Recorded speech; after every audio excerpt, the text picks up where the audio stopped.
Ekuitas pemilik pada neraca perusahaan memiliki dua bagian, yaitu modal disetor dan laba ditahan. Modal disetor adalah kas atau aset lainnya yang disetor ke perusahaan oleh pemegang saham dalam rangka mendapatkan saham perusahaan.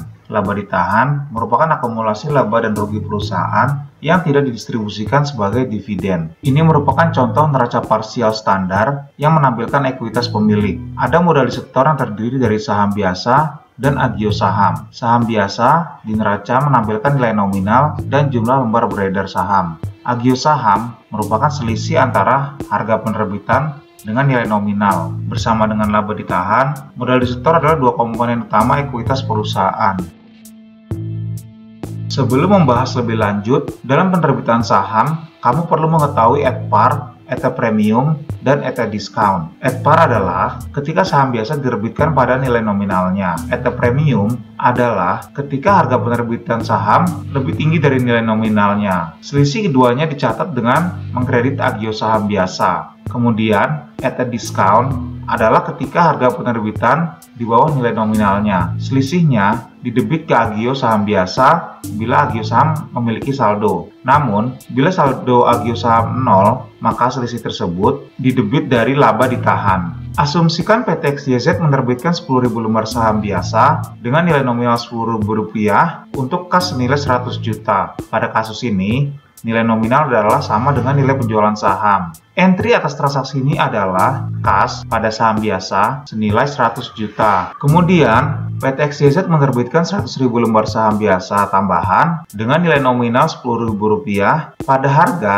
Rp20.000 per lembar saham. Ini artinya nilai nominal di bawah nilai penjualan. Nilai nominal adalah 100.000 lembar kali 10.000 atau 1 miliar. Sedangkan nilai jual adalah 100.000 lembar kali Rp20.000 atau sebesar 2 miliar. Entry atas transaksi ini sama dengan sebelumnya. Hanya saja, selisih antara nilai jual dengan nilai nominal saham sebesar 1 miliar dikredit ke agio saham biasa. Ini adalah neraca PT XYZ setelah penjualan saham biasa dengan asumsi laba ditahan sebesar 3 miliar. Pada penjualan pertama, nilai nominal saham yang dijual senilai 100 juta dan penjualan yang kedua senilai 1 miliar. Sehingga saham biasa di neraca adalah senilai 1,1 miliar. Kemudian, agio saham biasa sebesar 1 miliar muncul dari transaksi penjualan saham tambahan atau penjualan kedua. Jadi, total modal disetor adalah sebesar 2,1 miliar. Total ekuitas PT XYZ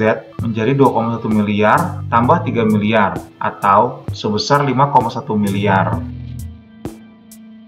Ketika suatu perusahaan menerbitkan saham tanpa nilai nominal, perusahaan mencatat transaksi tersebut dengan mendebit aset yang diterima dan mengkredit akun saham biasa. Tidak ada agio saham pada kasus penerbitan saham tanpa nilai nominal, kecuali saham tersebut memiliki nilai statuter. Asumsikan PT XYZ menerbitkan 10.000 lembar saham tanpa nilai nominal dengan harga Rp20.000 per lembar. Entry atas transaksi tersebut adalah kas pada saham biasa tanpa nilai nominal sebesar 200 juta. Beberapa saham tanpa nilai nominal memiliki nilai yang ditetapkan atau nilai statuter.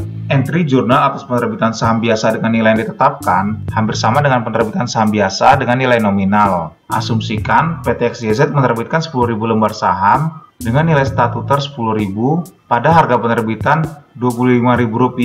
Entry atas transaksi tersebut adalah kas didebit sebesar 250 juta dan saham biasa statuter dikredit sebesar 100 juta rupiah. Selisih keduanya atau sebesar 150 juta dikredit ke agio saham nilai statuter.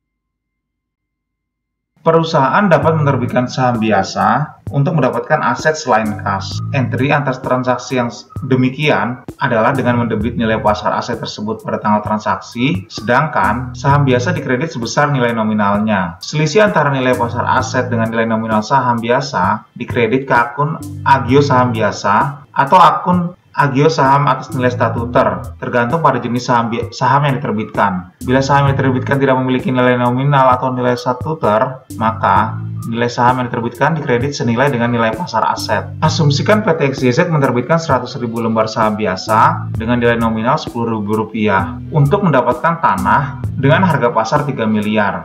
Entry atas transaksi tersebut adalah tanah didebit senilai harga pasarnya atau senilai 3 miliar. Kemudian, saham didebit sebesar nilai nominalnya atau 10.000 kali 100.000 lembar saham, yaitu sebesar 1 miliar. Selisih keduanya dikredit sebagai agio saham biasa senilai 2 miliar. Sekian video dari Financial Post mengenai akuntansi atas penerbitan saham biasa. Jika dirasa bermanfaat, please like, subscribe, and share this video. Sampai jumpa di video lainnya.